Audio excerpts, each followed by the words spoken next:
Next, ascending order. Okay, next program is ascending order. Write a program to sort the given array in ascending order. Size of the array, after that, elements of the array. After that, you can print line by line. Look at 54, 68, 25, 40, 14, 74 each value. Output is 14, 25, 54, 68, 74. You can arrange the elements in sorting order. First, I want to write this program using Python. First, size of the array. After that, read elements of the array line by line.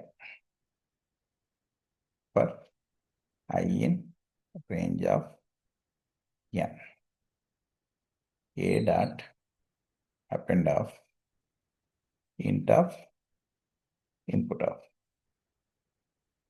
Okay, after this, my input is completed. After that, I want to arrange the elements in sorting order. If you want to arrange the elements in sorting order in Python, simply you can use a dot sort of.